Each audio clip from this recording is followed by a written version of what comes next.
اب سب کی نظریں الیکشنز پر ہیں اور جیسے جیسے وقت قریب آ رہا ہے ہم دیکھ رہے ہیں کہ انتخابی سرگرمیوں کے ساتھ ساتھ جوڑ توڑ کی سیاست بھی اپنے عروج پر ہے.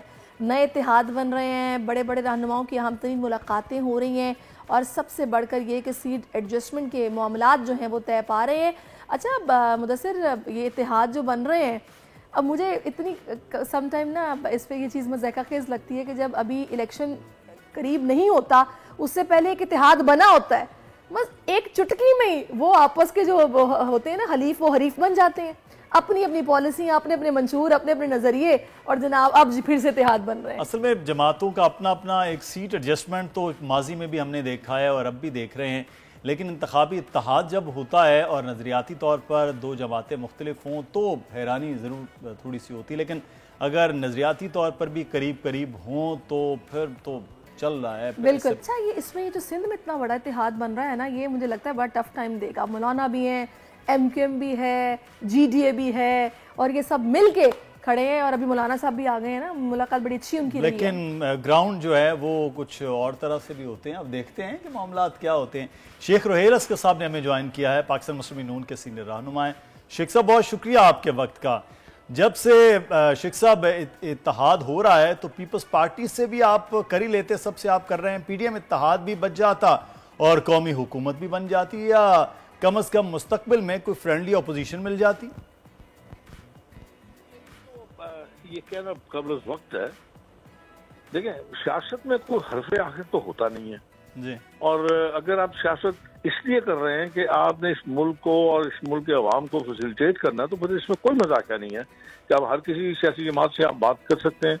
اور جہاں تک رہے گی بات پیپلز پارٹی کی, تو میرے خیال میں ابھی تھوڑا عرصہ پہلے پیپلز پارٹی آن بورڈ تھی, اور پھر میں وہی بات کہوں گا کہ آپ اس کو بالکل رائٹ آف نہیں کر سکتے. ہو سکتا ہے کسی اسٹیج پہ پیپلز پارٹی سے بات ہو جائے. اچھا, اب اس میں رحیل صاحب کچھ حلقوں میں اس وقت سب سے زیادہ تشویش اس بات کی پائی جا رہی ہے کہ ایم کیو ایم کے خلاف آخری جو آپریشن ہے جس میں ان کا مرکز تک بند ہو گیا, وہ آپ لوگوں کے دور میں ہوا. پھر بھی آپ اور ایم کیو ایم کے درمیان اتنی پکی دوستی, یہ دوستی فطری ہے یا وقت کی ضرورت ہے؟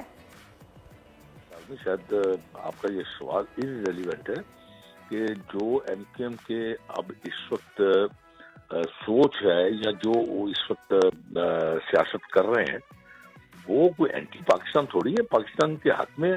اور اس وقت جو تھا اس وقت سینیریو بالکل ڈفرینٹ تھا. اب تو یہ جو ایم کیو ایم ہے بالکل ڈفرینٹ ایم کیو ایم, اس کی تو بالکل تھاٹ ہی ڈفرینٹ ہے.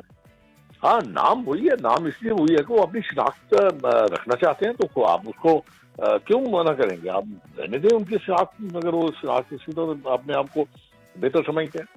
لیکن یہ آپ ذہن میں رکھیں کہ بالکل ڈفرینٹ سوچ ہے اس وقت.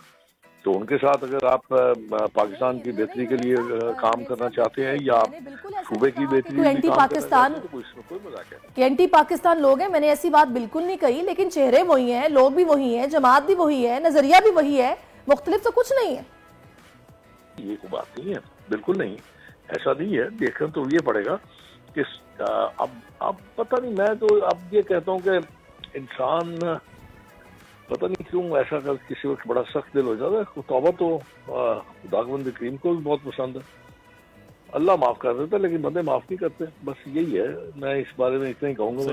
اچھا شیخ صاحب, یہ تو اب ایم کیو ایم کے ساتھ اتحاد, لیکن کل میاں صاحب کی اور مولانا صاحب کی ملاقات میں بلدیاتی نظام کے لیے آئینی ترمیم لانے پر اتفاق ہوا. بلدیاتی نظام میں مولانا صاحب کون کون سی تبدیلیاں چاہتے ہیں سر؟ تو مجھے اس کا علم نہیں ہے, سچی بات ہے.